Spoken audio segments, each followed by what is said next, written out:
What's up, Gator Nation? Welcome into the latest Gators Online show. Zach Albaverdi and Nick Del Torre here. An SEC play has arrived for the Florida Gators in 2024. The Gators open conference play Saturday in the Swamp against Texas A&M at 3:30. A very important game on Florida's schedule. They had two big matchups early on this slate at home. They lost the first one. Obviously, need to split this second one, Nick, before they hit the road for the first time. We will preview the Aggies and what they're going to be coming to the Swamp with Ryan Broniger of Tex Ags. He will join us here momentarily. But first, we're going to talk about everything coming out of Gainesville. Nick, how are you doing, my friend? You're supposed to be in the hospital today. Yeah. This was Frankie's due date. We've gotten 3 extra weeks with her. I've got these new dad bags and coffee that comes with me everywhere. But yeah, a little sentimental this morning. We had due date crossed off on the calendar. So I woke up this morning to make coffee, saw that, oh yeah, she was supposed to be due today. It's been a whirlwind 3 weeks for me, both personally and professionally, as Florida has not acted normal since August 31st. Yeah, it's been quite the 2 weeks. Or maybe it is normal. Maybe it is normal. This is the craziness. This is a 3-year cycle that we're on. We're just we are Bill Murray and Groundhog Day. Well, look, there's going to be a lot that you guys want to follow with these next few weeks coming up. They're going to be critical for this program. Mm-hmm. They're going to be critical from a recruiting standpoint. So if you're not subscribed to Gators Online, we gave you a great deal right before the season kicked off. It went so well that they said, you know what? We're going to give you guys another chance to join this great site that we have. We got another flash sale this week. If you're not a member, you can get a subscription for 50% off for the entire year. When you go to checkout, you use the code GOGATORS, and that'll get you 50% off. So another big weekend in the Swamp for recruiting weekend. Obviously, the Gators open SEC play. We'll see what this quarterback situation plays out. Was something that's been talked about all week long in Gainesville. We got a lot to cover. As always, we will stay on top of it. So make sure you guys get in the door at GatorsOnline.com. Nick, I think first week after, or should I say the week after the first game, it was all about felt like 7 months. Man, 7 days felt like 7 months. Between the basement comment, the water bottle, and then obviously just questions about the performance, about his job. I mean, it is a lot. Then everything goes well last Saturday, and then the conversation turns to DJ Lagway. And all this week it was about Lagway, and it was about Graham Mertz. Who should Florida start? It's been nonstop. I think to the point, and we'll get into it here, and we'll break down our depth chart a little bit later in the show, but I'd like to get your thoughts on Billy's decision to no longer release weekly depth charts after 2 years and 2 games of 2024 doing so. Maybe he did not want to catch that heat by putting Graham Mertz number 1 at that quarterback position just to let everybody know who he's starting. Maybe he had other reasons for doing it. Nonetheless, though, no more depth charts coming out of this camp. Yeah, it's probably just a coach thing. Like, there's probably a school that isn't. And now everyone has to release these availability reports, mandated. Yep. Florida, under Billy Napier, has always had that section on their depth chart of an injury report. Yep. Always. So I'm guessing except for the first 2 weeks. Except for the first 2 weeks this week. Yeah. I don't really care. I think it's something that the fans are like. Fans are just pissed off at Billy, and like no matter what he does, anything to get mad about, they will. Yeah, no matter what he does outside of, like, no one was going to be happy with the depth chart unless there was only one name at quarterback. Like, unless quarterback only said DJ Lagway. Maybe DJ's name twice. Like, DJ will back up DJ. But DJ was not going to be listed ahead of Graham on the depth chart. There was not going to be an or. There was not going to be an or. There was not going to be DJ ahead of Graham, even though numerically he has a smaller number than Graham. L does become before M. I learned that in school. LMNOP. It's all one word, one letter. Yeah, if we're doing an alphabetical order, he would be first on the depth chart. Alphabetical, numerical, he's first, not in the actual depth chart. And like, I get it. I get why people are mad. I think the biggest thing is for people is that I think what we've said consistently is right now, Graham's ceiling is probably higher than DJ's. Long term, DJ's ceiling is higher than Graham's. But right now, I think I felt, the staff certainly felt, Graham probably gives you a better chance to win right now because he's more seasoned. He's a veteran. And also, DJ's floor is going to be lower than Graham's because he's more seasoned and he's more veteran, Graham, than DJ. I think what we saw Saturday is wherever you thought that floor was, like a flood, that it rose. The floor rose. And what we thought could be bad, and listen, it's still Sanford. I think if DJ Lagway starts the rest of the way, he would have like a Peyton Manning rookie NFL season in terms of interceptions. And like, you're just going to have to deal with that as he learns and grows. Like the windows you threw into against Sanford are the size of the Grand Canyon compared to the windows you'll throw into against Texas A&M and Georgia and LSU. Remember how much Emory Jones threw for against Sanford. Let us not forget. Yeah, I did forget as Florida was trying to remind us, hey, Emory Jones just broke a record. Shut up. You've given up 52 points to an FCS team. I don't care how much Emory Jones has thrown for in the fourth quarter. He shouldn't be playing in the fourth quarter. So I get it. Like, but also the narrative of like, Billy was afraid of what people on Twitter were going to say, so he decided not to release the depth chart. He doesn't. That's what everyone says. He doesn't care. He doesn't care what you say about him. He probably doesn't care what Zach and I say about him. No, he doesn't. We've written mean things. We've been critical, and his response is, "Yeah, if we win games, you won't write that." And we're like, "Yeah, no, that's true." Like he gets it. He gets it. He gets all of the criticism, and they've earned it. He understands that they've earned it. So yeah, he's not running and hiding. I think there's probably multiple teams in the SEC that aren't releasing a depth chart. And now that he has to release this availability report, he's like, I'm not going to do both. Yeah. I'm not going to do both. I'll do one or the other. And I have to do this one. But it was not because he was afraid of the reaction on Twitter. And also, too, his injury report in the past, although I don't want to say they lied, they just didn't have to give all the information. They could provide in the injury report previously what they wanted to. And they have to be so specific. They didn't have to include every guy.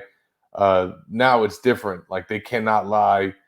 Gambling is involved. It's a SEC rule. So because, like you said, they have to do it 3 times in the week. It's not just Wednesday. They got to update it 2 more times. Thursday at 8 p.m., Friday at 8 p.m., Saturday 90 minutes before kickoff.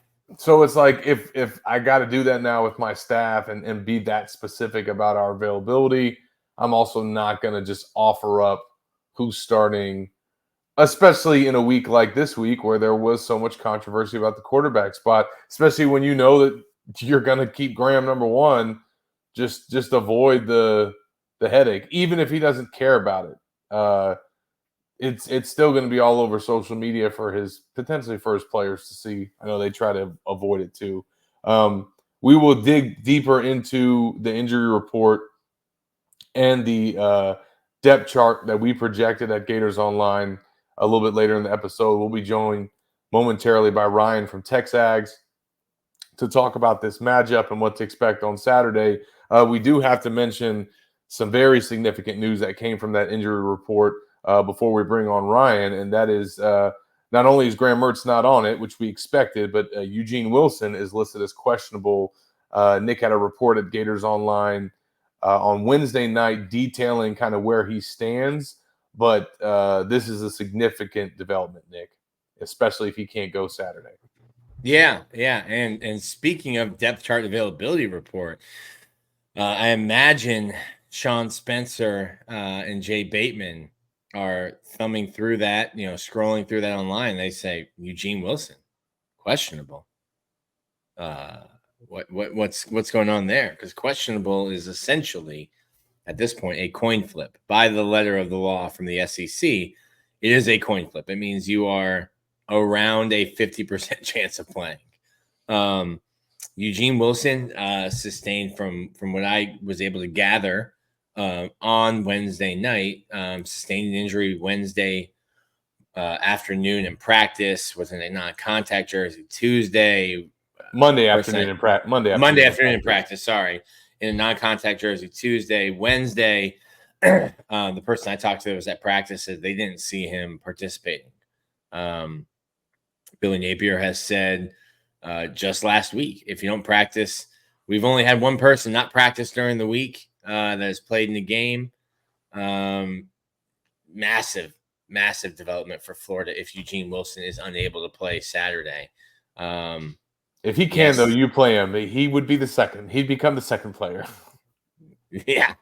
Listen, man, here are the 7 routes you're going to run on Saturday. Don't worry about the plays. You don't need to know. At playing receiver, you don't really need to know what the other 10 guys are doing. You got to know what you're doing. Well, unless you're a 4D player. To play receiver, you need to know what your route is. Like they say, the farther away you get from the ball, the easier it is to play. So, yeah, if Eugene Wilson knows the 7 routes he'll have to run, including jet sweep, which is just the easiest pass, it's disgusting that we count that as a pass and that the quarterback gets those DJ's not mad about it. Of course DJ's not mad. That's an 85-yard pass that he shoveled underhanded to Eugene 6 inches in front of him. Graham Mertz was great with those as well. He probably had about 600 passing yards off of those last year too. But that's a huge development. So we'll have to see if Trey can practice Thursday. I mean, you kind of pare down your roster too. I think the home team can only have 80 guys dress. Texas A&M, you can only travel with 70. Eugene will dress. He'll be on that 80 list. Like, you're not putting somebody else in over him. But it'll be interesting to see how he develops and if he can play. If he can't go, doesn't help Florida's offense. No, it does not. Well, we're going to get helped right now with some info on the Texas A&M Aggies and what they're bringing to Gainesville. Bronny joins the show now. What up, my man? What's up, y'all? Good to see you gentlemen again. Absolutely, man. You're coming down to our turf now. You like the hat? Yeah, it reminds me that you still have my hat at your house. I do, and I think I have one of Zach's jackets. From you do. One day we'll get it back. Maybe, if my wife hadn't thrown it out already. You know what? I think it was like a Bitcoin, some unicorn coin. Like a company sent me a hat because it was a unicorn. I would not imagine that your wife has left a unicorn hat lying around. Didn't really fit, the aura, the motif, her decorating style. What is the statute of limitations on when you leave stuff at somebody's house? It might be yours or hers now. I think it is yours or hers. Or the dog's. I mean, that the hat should not have been a chew toy. Okay. I should get that jacket back because I got it from the opening out in Oregon when they used to have that. But you know how it is in Florida, Ryan. It's usually never cold enough that you need a jacket. I think that's been my problem. Here's the way I am though. Is like, and you guys, I'm sure it's similar. Is like if it gets 81, I might put on like a long sleeve. Because like, when do I ever get to wear that stuff? That's right. Yeah. Look at Nick, and he's in his house right now wearing a hoodie. Yeah, just so he can know what it feels like. That must be like new dad. Like the child has sucked all of the child gets all the warmth and all the care and attention, and so like you're willing to sacrifice your body temperature for your child's. That's right. I'm at a different house now. So my child, I sacrificed my studio. My office for my child. So I'm in a whole different house. But as soon as I get over here, that AC gets cranked down to 70. Like a hotel room. Florida is uninhabitable without AC. Yeah, I treat this like a hotel. Get in, drop the bag, immediately hit the thermostat. Well, Ryan, we got another matchup between the Aggies and the Gators. Traditional SEC rivals. Yeah, Nick has been on this like this is like a big SEC rivalry now. But the SEC is trying to make it. Florida has played Texas A&M significantly more than Auburn, in every sport, play every year. In every sport, yeah, they play a lot. It's like, which is good because I mean, I've made friends with you guys, and I get to share a lot of stories with Nick and get to see Nick around, and it does help our coverage, and I would assume that it helps y'all's coverage. But we form these relationships. But yeah, man, like it's crazy that A&M's going. This is year 13, I think, in the league, and they've played Georgia once in Athens, and this is how many times the Aggies and Gators have met now. And they'll be back. They'll be back in College Station, College Station. Sorry, I don't want to make the Texags listeners mad at me. They're back in College Station next year, which will be the fifth time. It'll be the fifth trip to College Station. Or no, that'll be the fifth time they've played since they joined. Third time in College Station. Still waiting to. Correct. Ryan's still waiting to see what Georgia's uniforms look like. Their away uniforms. Yeah. Listen. In the first year of a new head coach, I'm not complaining that we don't get what Georgia is right now, whether it be in Athens or in College Station. Like, I think Mike Elko is fine not having Georgia on the schedule for a bit. Yeah, that worked out for the Ags. Obviously, I think it worked out for them, too, that they were able to land Mike Elko. Obviously went through a coaching change this offseason. You bring back your former DC guy that knows the program, knows the territory, one of the best defensive minds in football. Ryan, what's that transition been like so far? And has it been a little bit more seamless than most for new head coaches because he was recently in College Station? I think that kind of depends on who you ask. It's crazy to me. It's absolutely crazy. You guys know how fans react to stuff. Like Mike Elko has gotten no leash from the A&M fan base because they lost the week 1 opener to Notre Dame. So I think the program's in really good hands. I believe in Mike Elko. I believe in, A&M didn't go out and try to make a flashy hire like they did with Jimbo. They went, and I thought they went out and made a sensible hire, a football coach, a guy that's pragmatic, that can understand problems and understands what this current state of football is in America, especially the college football scene, like the NIL and the transfer portal. He wants to be up to date on that. He wants to utilize every advantage that he has. And he's willing to change things. Like he's really open-minded, and I think he sees the forest and the trees. And I think that, maybe Jimbo, that kind of got him in trouble over his last couple of years. And if you look at Jimbo's record with and without Mike Elko, it's one of the main reasons why Jimbo's probably not in College Station anymore. And so, look, I just think that with this A&M team, when you're doing overhaul schematically on both sides of the ball, the offense is so much different this year than it was last year, that I think the best version of this A&M team should be at least from like week 8 on. And so you're going to go through hot and cold spells until everybody kind of settles in and gets more comfortable with the scheme. But I'm a big believer in Mike Elko in terms of the long-term vision of the program, his ability to run the program day to day, his organizational structure, his recruiting structure. Everybody had a lot of questions about him as a recruiter when he came in. And it's so funny, man. These fans, they think that they definitively know about everything. You shouldn't hire Mike Elko. He can't recruit. Well, how do you know that? Well, he didn't recruit well at Duke. I was like, he's never been at a place like this with all its advantages, and you giving these resources, and you don't know how he's going to respond to it. Well, A&M's coming off of 2 years where they were combined 12-13 in terms of their record, and Mike Elko's got him in the top 10 as a recruiting class in his first year. So, yeah, it's not going to be Georgia or Ohio State right now, but he's done a really good job and a really admirable job given the circumstances that he walked into. And I think, Nick, we talked about this. I think me and you talked about it in Omaha. It was like, I don't think people understand where this program was when Jimbo left. And I'm not here to take shots at Jimbo. It has just been really mismanaged, and I'll leave it at that, like every level of it. So what Mike Elko had to come in and undo and restructure, I think a lot of the average fan will never understand that. So given all that he's had to do in the short amount of time he's had to do it, I think he's done a very admirable job, and we'll see what, the road games over the last 3 years for A&M football have been, they've lost 10 in a row. It's like them, Temple, Akron. Well, Jimbo was, insistent on on flying out 2 days before the game. So if Jimbo was still the head coach here, A&M would be arriving in Gainesville today. In Ocala. Maybe you have to stay in Ocala. And so you'd have over 48 hours away from home. And I just think that, I look at road trips as like, hey, we're going there to do a job and we're getting out. So like if I can go to Gainesville and stay for 30 hours, I want to stay for 30 hours. Like get in there, get good night's rest, play the game, and then come home. I think that is what these college kids thrive on. They want to be in their own bed as much as they can. So when I don't know, and Jimbo never changed that, right? Like it kept not working, and he never changed. And that was one of the big head scratchers around here is like, hey man, like the 1 year that you had success on the road was the COVID year when you had to fly out on Friday and you had to fly back the same night. And so, there was a lot of stuff kind of like that.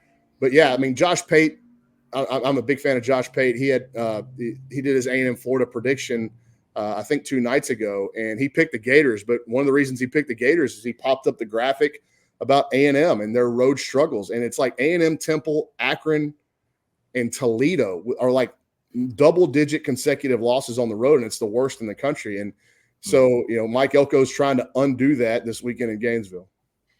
Well, don't feel bad about taking shots at Jimbo. He's being compensated very fairly to not do anything. Hey, listen, I'll say this about, I went through a baseball coaching search that had a lot of, sketchy things under the surface and how it all went down.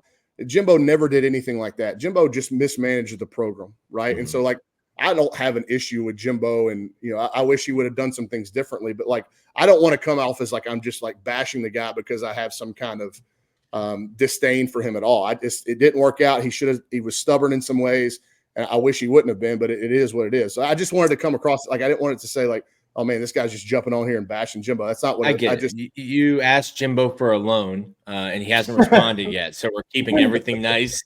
We're keeping everything nice right now until that Reed receipt comes back. But that Jimbo's is the biggest buyout ever, and I think if Texas A&M snaps that road losing streak, Florida will end up paying the second biggest buyout. I think. Is it that cutthroat? What if it's a close game? I think if it's a close game, he can survive it. The issue is if you look like you did against Miami, I think Sunday we might be having a press conference, and that's kind of where things are. It has not been a fun 2 weeks here in Gainesville. This is really kind of a must win, I think, or at least a must look really good in a close loss for Billy Napier and the Gators. When I look at Texas A&M, a lot of people were saying like Texas A&M wants to run the ball. I think, when you're early, but then I look at them, I'm like, they're not running it well. Looks like they want to pass the ball. What is A&M offensively through 2 weeks? It's hard to put, you say you're looking at the Aggies. I'm literally looking over my computer. You've seen where our office is. A&M's practicing right now. They're so far away, I can't say anything, but they're on the field. So I'm literally looking at the Aggies. But to answer your question, I don't know what A&M is yet. Like Colin Klein, you have to look at his history as an offensive coordinator at Kansas State. And it is like, it's old school coming back around in terms of his run scheme. Like it's pin and pull. We had a longtime college offensive line coach and a professional offensive line coach actually in this morning breaking down some film. And he's like, man, this is like throwback to 1930s football. Wow. It's just done out of the shotgun, right? So it's like pulling two offensive linemen and a tight end. It's a lot of different formational looks to get to run gap schemes and then some pin and pull schemes. So it's like a very diverse run game. Mm-hmm. But he's also got like, I think the only thing that happened different in that Notre Dame game than I thought was going to be different was that Connor Wigman played as poorly as he did. Like nobody saw that coming. Nobody. And you heard the national pundits talk about, David Pollack was like, this kid's a first rounder. Jordan Rogers, like this kid will go in the first round. Then he comes out and has an absolute stinker in game one. Like there's no getting around it. He looked like he hadn't played football in over a year, was in a new system against a really good defense. And he panicked. Like he had happy feet. He was seeing ghosts and he played poorly. So I don't think that's going to continue with Connor. And I think that Colin Klein will get to some more pass happy looks with Connor because he is such a talented thrower. But for right now, going into this week, to answer your question, Nick, I would think that A&M is going to try to run at that Florida front seven with Le'Veon Moss as much as possible. A&M feels pretty good about their offensive line, which has been one of the bigger revelations in this new coaching staff. Their two offensive guards are absolute maulers. I mean, these guys, Armaj Reed-Adams and Chase Basantis, are the two best pro prospects on the A&M offensive line. Armaj Reed-Adams came over. He's a Dallas kid. He came over from Kansas. He is just like, he bulldozes people. He's mean. He's nasty. And Basantis is a New Jersey kid that they got out of high school that's very similar. So I think what A&M would like to do is lean on those two guys. It's interesting. They lost their starting center for the year against Notre Dame. Well, I say starting center. He was splitting reps with the transfer from Utah. Well, the transfer from Utah was good. He started against McNeese last week, but his backup also got reps. The backup was arrested this week. And I don't know. Mike Elko said they're handling it internally. It was a minor in possession, a failure to identify. So typical college kid stuff, right? So I don't know if he's going to suspend him for a whole game. Alcohol, failure to identify. Yeah. So yeah, a lot of people were really upset with the College Station PD actually with how all this went down. But if you go to Athens, you can drive as fast as you want, and or to Baton Rouge. You can make it through Athens in roughly 5 minutes the way you drive once you get a scholarship at Georgia. Or you go to Baton Rouge and the team gets to vote whether your infraction is deemed worthy enough for a suspension or not. The team, your buddies get to vote. So anyway, I don't know how Elko's going to handle that. But if A&M has one center that's been a center, then the back. So something happened. That's when it would get really interesting because the backup would be a true freshman that was a highly recruited tackle. So that would be interesting. But I think what A&M is going to do going in is try to run the football first, especially if I know, Nick, we were talking earlier, we were texting back and forth about the weather in Gainesville. Has that cleared up? Like, there's a lot of talk on our message board that it's going to be sloppy Saturday in Gainesville. Yeah, listen, if you don't like the weather in the state of Florida, wait 15 minutes and it will change. Not this week. This week's been awful. Yeah, it has rained every day this week. It's been gloomy like all day long. Mm-hmm. Still like 65% chance of rain during the day with a just beautiful 88 degrees and 87% humidity. Just actually living life like SpongeBob under the water. Did you heard what Elijah Badger said this week? It said it feels like I'm breathing water. Yeah. You are. It's it obviously way more humidity there, but it has been similar here. College Station's only about 60 miles north of Houston, so we do get a lot of runoff humidity. It has been kind of gloomy and heavy, so it'll be interesting to see whether. I don't think those types of conditions would affect the game, but certainly water falling out of the sky could affect it. Well, obviously, a lot of Florida fans are going to be tuned into the defensive side of the ball for Texas A&M. Some former Gators on the coach's side and on the player side. I saw that Scooby Williams was listed as questionable this week. I think he's going to play. Okay. I think he's going to play. I would think he'd play at like 70% in this game. Did Shamar's comments make it to the Texas message board? And I wonder how much of that is like group text, hey, I'm going to roast you tonight, between them, and fans don't realize, hey, these guys were close friends for 3 years. They're all from Alabama, too. They're all from the same state. Yeah, I think the A&M fan base wants Scooby to take it personally, right? Because it's football and they want those rivalry. But you guys know now with the fluidity of players and as easily accessible as these players are with each other from the time they're in high school and they go to these camps and they start DMing each other, group text, that kind of thing. So I do think it was probably like something playful. But it's been talked about definitely on our message board this week. But I will tell you, and Scooby's been great. At A&M, he's been in week one, and like I know in the preseason buildup, they were really pleased with him. And so I know he had his issues at Florida, kind of running all over the place, but he's at least been pointing in the right direction here since he's been in College Station. I mean, Shamar was just saying the quiet part out loud of what Gator fans have been saying about Scooby for the 2 years he was here. Now, listen, you can change. I think Scooby was like second on the team in missed tackles last year. Jaden Hill was third or fourth. Jaden Hill has struggled. Jaden has struggled here. Did they have him outside or inside? He's playing the nickel, and he's missed some run fits. And then, against Notre Dame, he badly missed one and then got outrun to the corner for a touchdown. So I think you're seeing, maybe the newness for Scooby be a good thing, and maybe the newness for Jaden be something he's still trying to shake off. And what type of impact has, well, first of all, Elko had on the defense, just kind of trying to restore that side of the ball? And then how is it working with him and Jay Bateman? Does Bateman call the plays? Does Elko call the plays? And how does that pairing work? I know they worked together at Richmond for a year. And I think Bateman has said, and Elko has said, that's kind of where they both came up with the verbiage of their defense. And so that's why Elko was so comfortable hiring Jay, is because they speak the same language on the football field. Jay's calling the defense, I think, with some input from Elko. Elko stays completely out of the offensive side.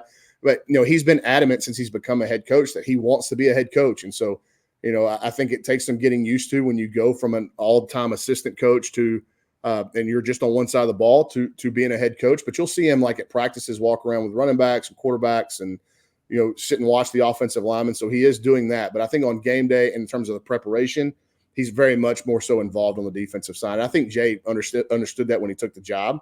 But I think Mike is letting him call the game, and then with input from the head man. So I do think Elko he's known for like his exotic blitzes and like getting sacks from every level, creating matchups.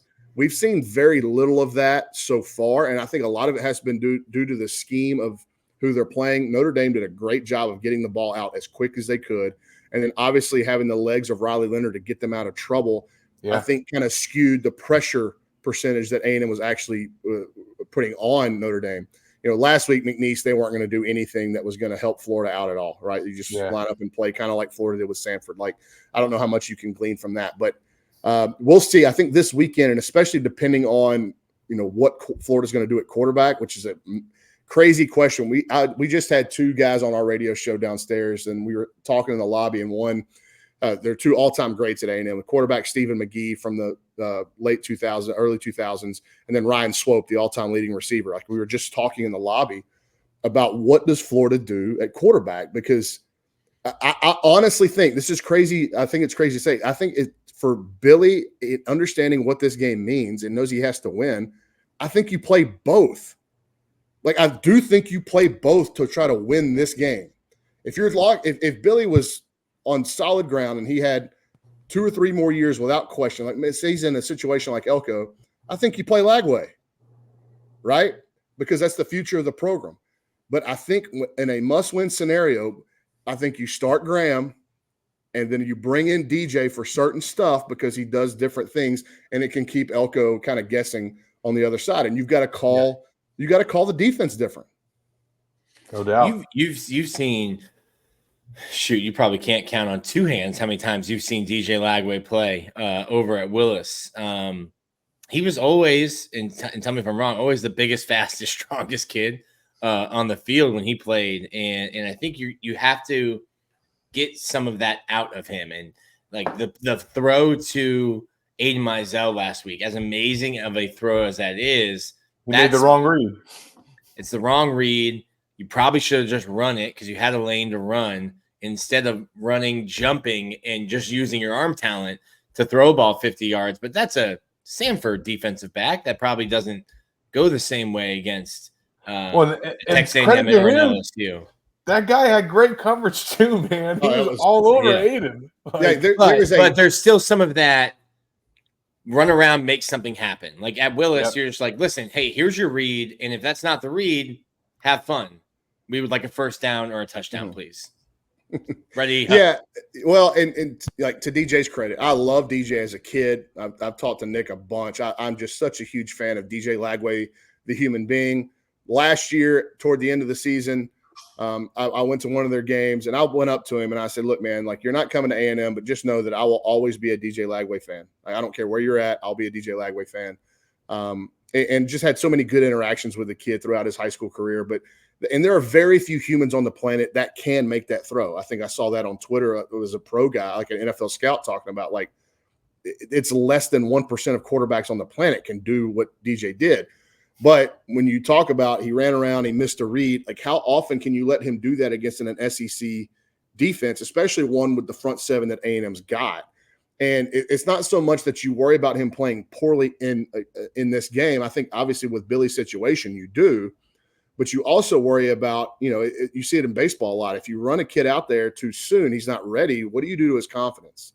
And then are you working for the rest of the season to try to get DJ back to believing that he is the player that he is? And that's why I think you sprinkle him in, but you got to let Mertz take the reins just because he's been through it. He's seen it way more, and he can be efficient. Like Graham Mertz can move the football.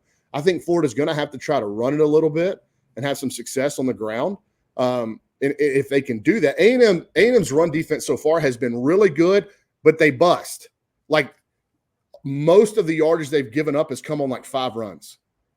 And so, like, if you just keep kind of pounding away and try to pop a big one, that may do wonders for the Florida offensive game plan and really the outcome of the game. You just alluded to this, Ryan, but I got to ask you about the multi-million-dollar question, which is Florida fans always being concerned about DJ Lagway leaving for Texas A&M. First, it was as a recruit, flipping late. Now they're worried about it in season, even as he's starting and setting records at Florida. They're still worried about him going to Texas A&M. From your standpoint, how real did that ever become when he was a recruit after the coaching change? Because I talked to Mike Elko about it this week, and he says they had conversations, but he thought he was pretty entrenched in Florida. And do you think that A&M could entice him enough to come home if things don't work out in Gainesville, or he just wants to change the scenery? So this is just purely my opinion. I think that if Jimbo Fisher and Damian Craig hadn't completely dropped the ball on that recruitment from the get-go multiple times, I think DJ Lagway would have signed with Texas A&M. I just think that DJ had a real level of comfortability in College Station. It's right down the road from home. DJ, you guys have gotten to know now. He's not he doesn't like to be on the radar. Like, great kid, really keeps to himself, really focused on becoming a better human, becoming a better player, loves football. And I think this was a good fit for him, and he knew that. And then obviously, A&M on the last coaching staff, for whatever reason, decided they didn't really want to pursue. And Florida did a fantastic job. It was led by a Texan, Joe Hamilton. I think had great connections there, and Joe did a phenomenal job with DJ. And going forward, man, there's just – I hate speaking in definitive or like even hypotheticals, because the fluidity of player movement now. Yeah, could DJ Lagway end up at Texas A&M? Sure. I mean, any player could end up at any school. But I also don't think that A&M is like, they like this backup quarterback they got out of Tennessee, Marcel Reed. He moves around. He's scrawny, but he shows some promise. Like, so first of all, what does the temperature look like in Gainesville in terms, is Billy there? If Billy's there, I think they'll obviously have a great chance of keeping DJ.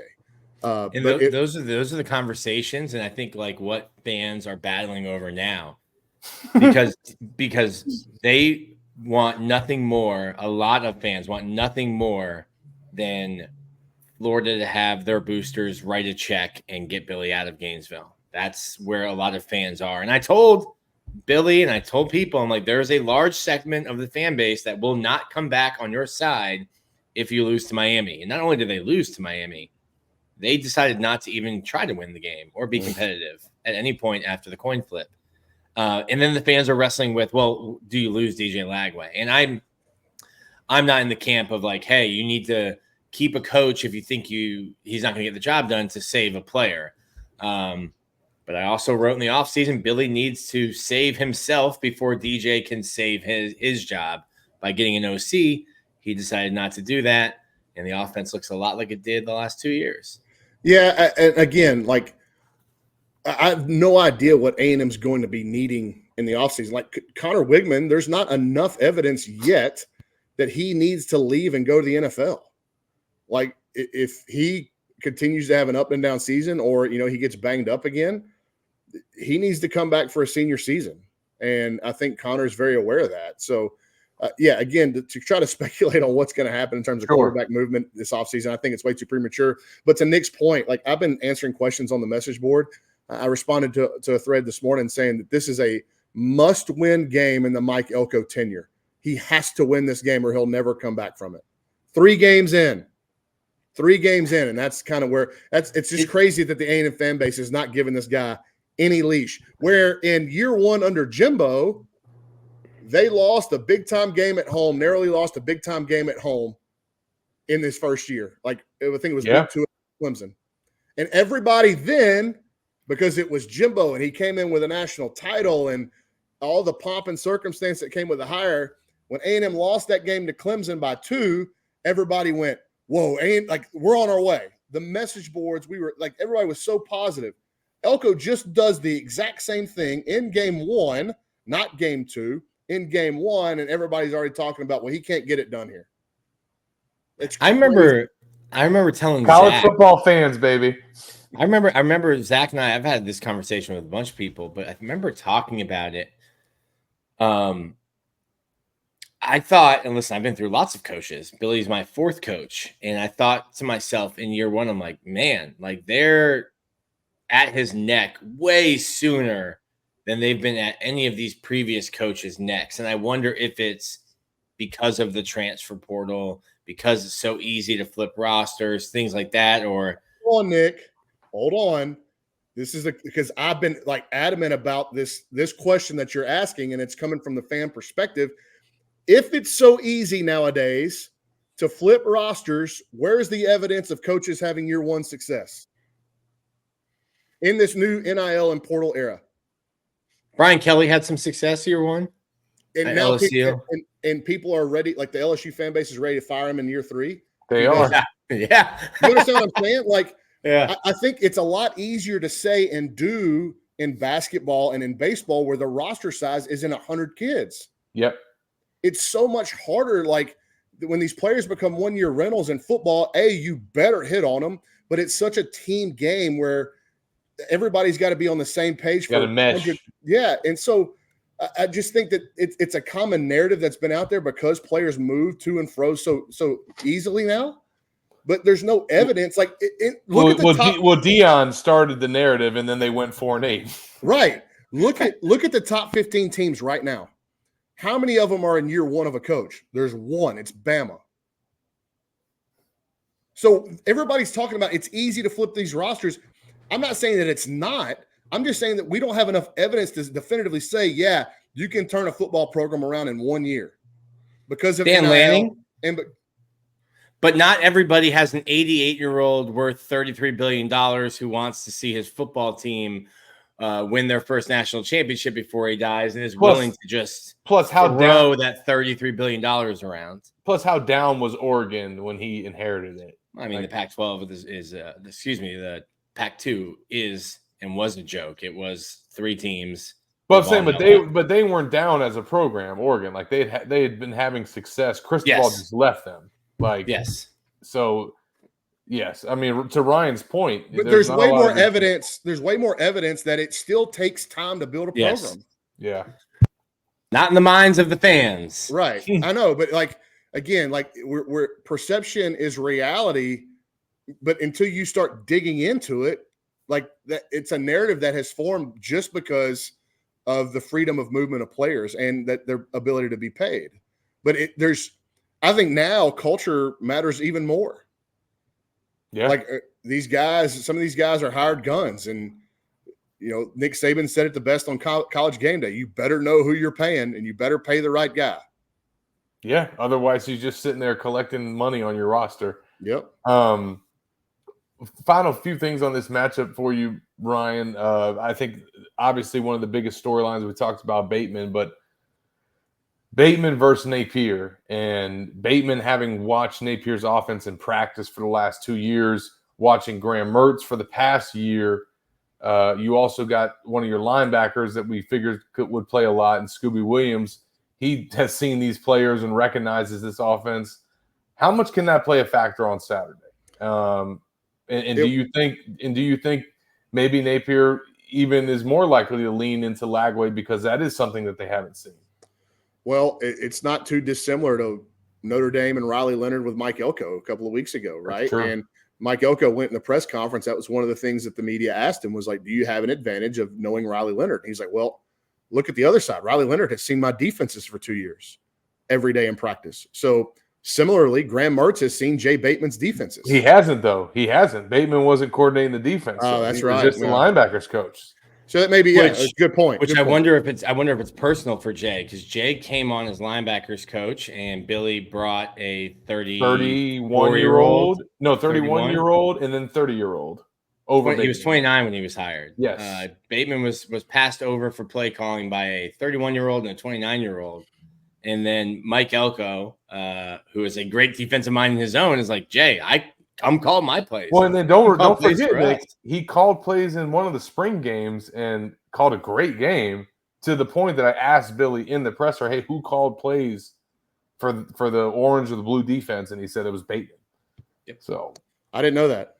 And again, but to your point, Zach, like that's why I do think that Lagway could be a little bit of a game changer if you can sprinkle him in the right spots. Maybe you have a very limited package for him.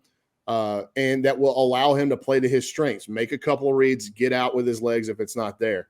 A&M defensively, I think they're good. I think they're good. We don't know that yet, but I think they're really good. When you look at the amount of talent they have in the front four, the depth they have in the front four, the linebacker that will play opposite of Scooby Williams is like one of my favorite football players to watch, Torian York. He was undersized, under-recruited. He was going to go to Baylor or Duke until A&M offered him late under the last staff, and he came here and was a freshman All-American.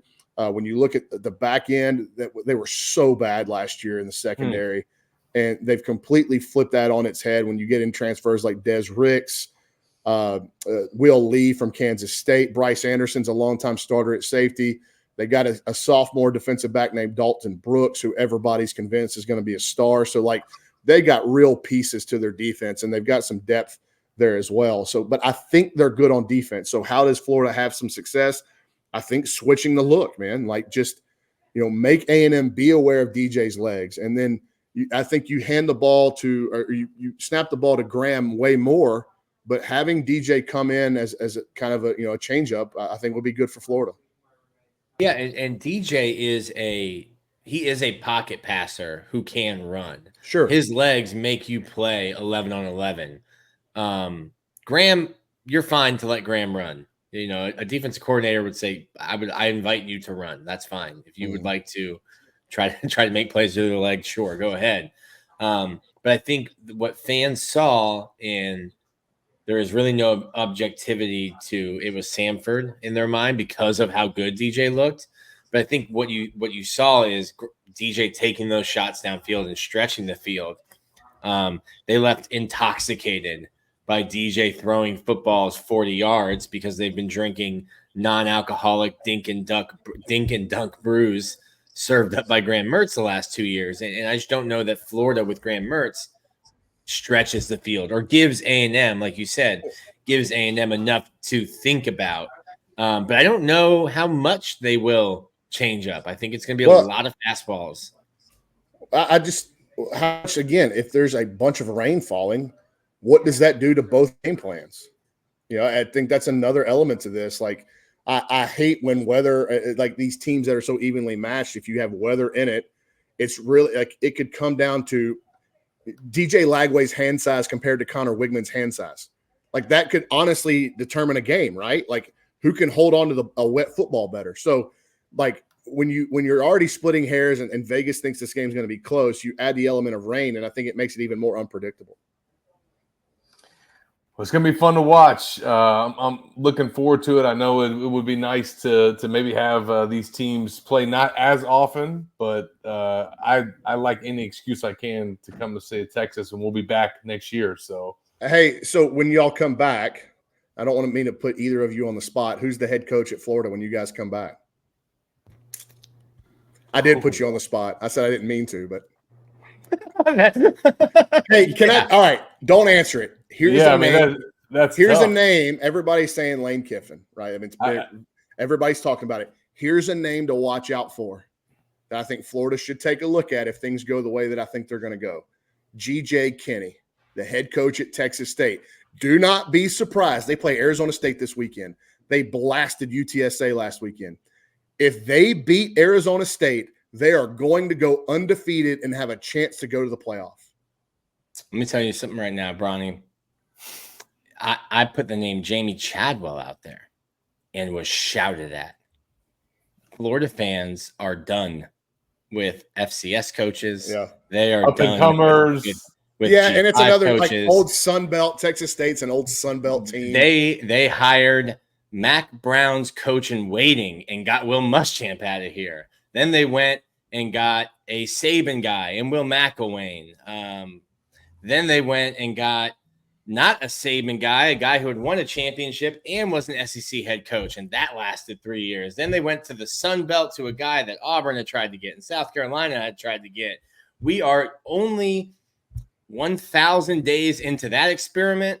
Florida fans want Lane Kiffin, Bear Bryant, Nick Saban, Urban Meyer. Remember they wanted that's the list. They want them all on one staff too. Remember Chip Kelly too, or they also want tried Urban to Meyer. get Chip Kelly. Urban Meyer. I think Lane's the head coach. Urban's the special teams coordinator. Spurrier's the passing coordinator. Nick Saban can coach the secondary. No, Nick Saban's the DC. No, Nick Saban's the DC. I think you find a different DC. Nick's only coaching safeties. You got to find a better DC. We're just building a message board coaching staff here. Yeah, and all those guys are going to work under Lane Kiffin. They're all working under Lane. Yep, that's super interesting. I will say this, Ryan. I think it will either be Billy or a big name coach. Yeah. To Nick's point, like I don't think Florida can go the route that they've typically gone, hiring football coaches and just coaches in general. They sometimes go for an up and comer, somebody that they can have that builds a program that they stay there for a long time.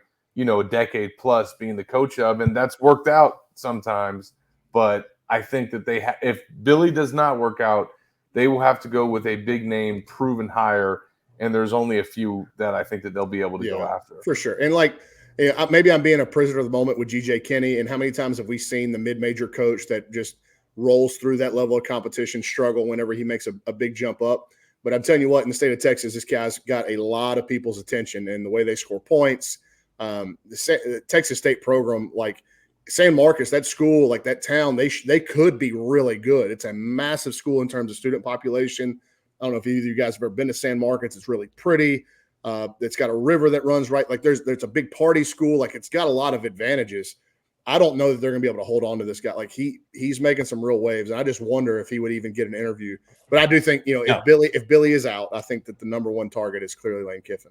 I trust you when you talk anything Texas football, anything Texas really, just the entire state. Thank you. So I don't doubt that he will be that is a great coach and will be a great coach. I'm just letting you know that Florida's been through too much trauma.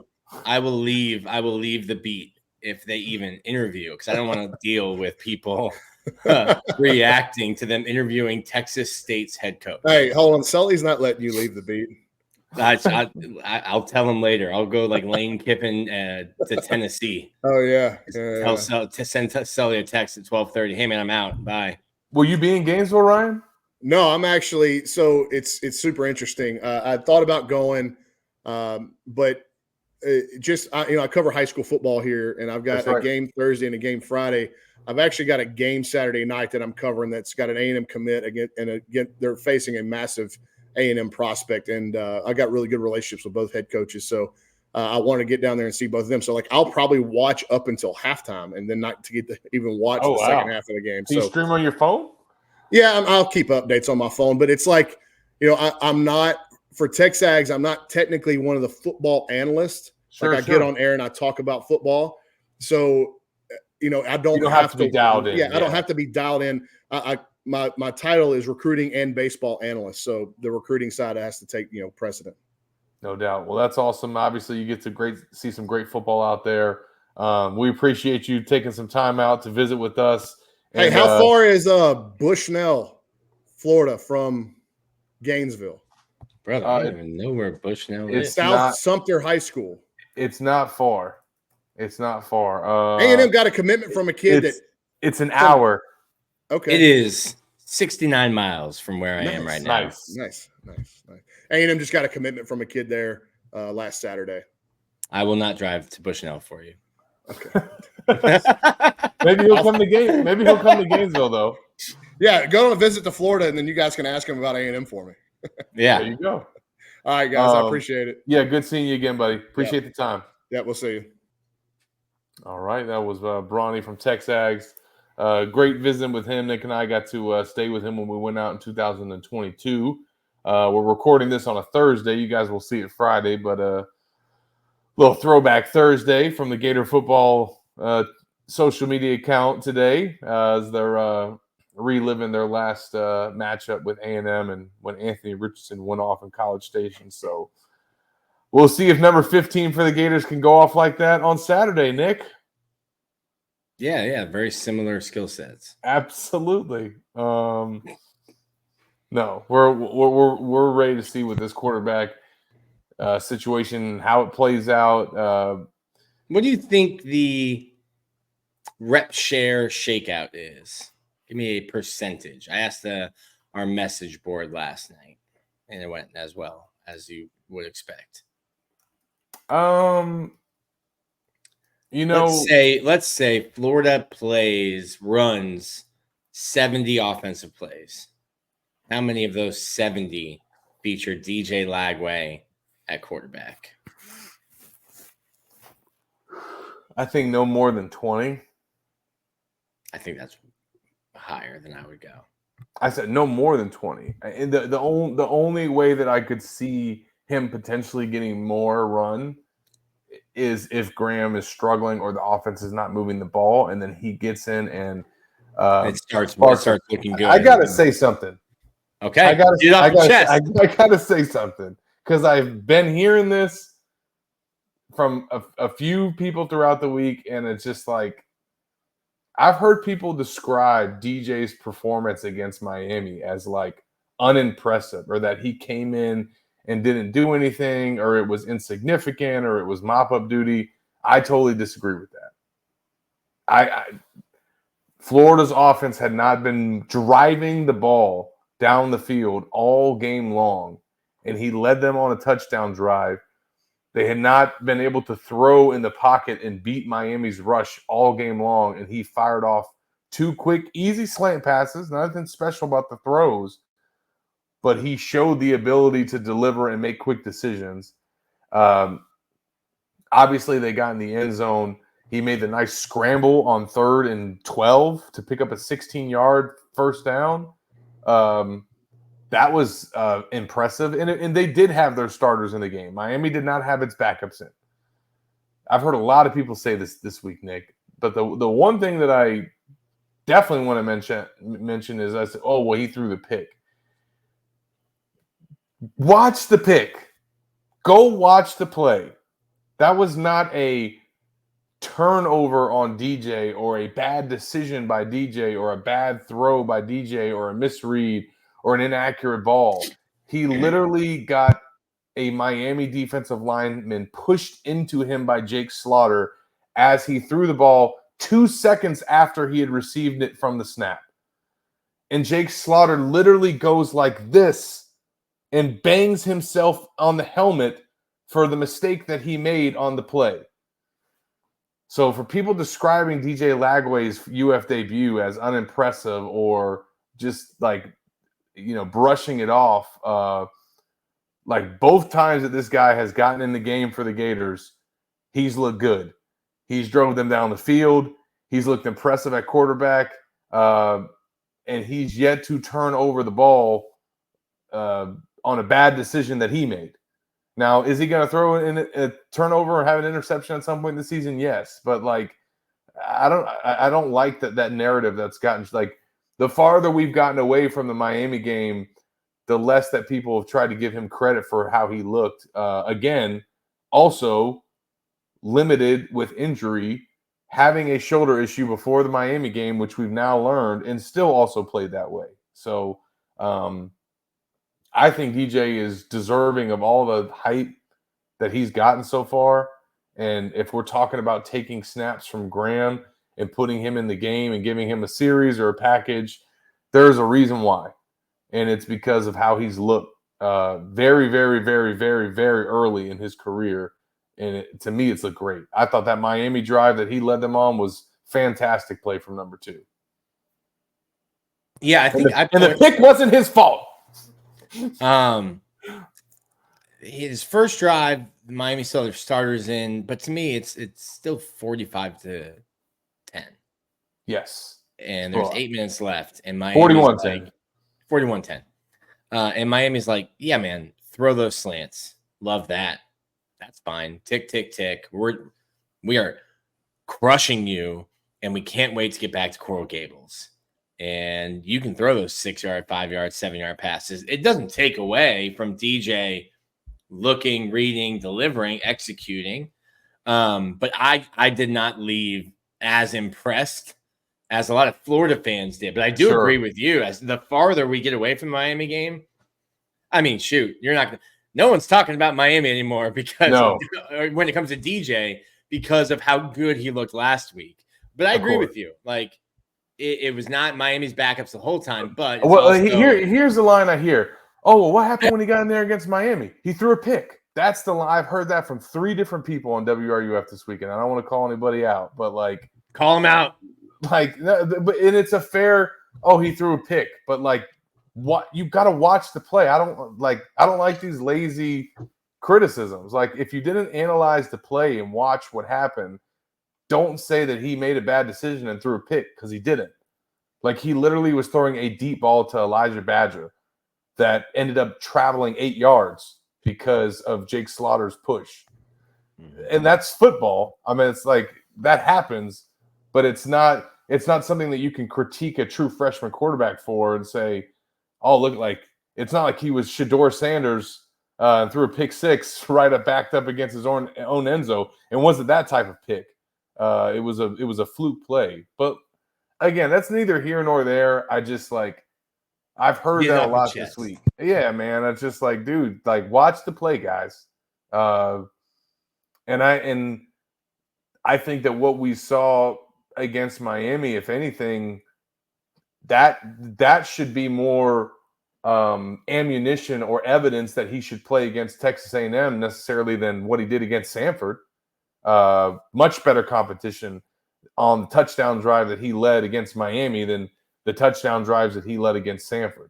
So we'll see how it shakes out. We'll kind of run through these quick because we're hour plus now. Shout out to Ryan for joining us, but just want to kind of to put a bow on this matchup, what we think the keys to the game are on Saturday, and how does Florida come out victorious, Nick, in your mind? What do they have to do? I think you need to stop A&M's running game, make them one-dimensional if you can. And I say that with Jakeem Jackson out, Devin Moore. Listen, I'm counting on him being out. I'll believe Devin Moore is available to play in a football game when it's the first quarter and the defense is on the field and he's there. Unfortunately, just with his injury history, he has missed more games than he's been available for. And I'll even note, like, he did not start over Jakeem Jackson in week 1. Like, Jakeem Jackson has been Florida's starting cornerback opposite Jason Marshall the first 2 games. It was not Devin Moore. I think even before the injury, Jakeem has started playing himself out of that position. He did. He had not played well, and obviously Florida's lost Asa Turner. Sharif Denson is questionable. Like, it's tough sledding right now in the secondary. I don't mind Sharif Denson being questionable now, obviously from a depth perception, but when I see Aaron Gates, and yes, it's Samford, and yes, the cornerbacks will be more or the receivers will be more talented, but my goodness, seeing Aaron Gates run through receivers to get to a screen, slice through guys trying to block him, the instincts he has, the hard-nosed football I saw. He's a mean guy. Give me 13 on the football field. I'm pounding my desk. I don't know if you can hear that. All right, Brian Kelly. Like, give me more of that. that gave me shades of Chauncey Gardner at nickel that we haven't seen. Just like fighting through to make plays, not 8 yards up the field and then celebrate after giving up a first down, making a tackle, fighting through to at least affect the runner. And if you're making a play for somebody else because you've affected him, or making the play for yourself behind the line of scrimmage. If a team is going to throw the ball behind the line of scrimmage and I'm playing nickel, my first contact needs to be at the line or behind the line, not 7 yards into my own backfield. And then I celebrate with after a first down. Yeah. So going back to it, it's interesting that I think Florida needs to make A&M one-dimensional and to stop the run game when you consider all of the players that are out in the secondary. But I think if I'm Florida and if I'm Ron Roberts, I want to make Connor Wegman beat me with his arm. After I watched what they looked like against Notre Dame. Now, Notre Dame has 2 cornerbacks who will be NFL players. So they just played a bunch of man and trusted their corners. I think is Florida there with Jason Marshall. Also, can you get to and affect the quarterback?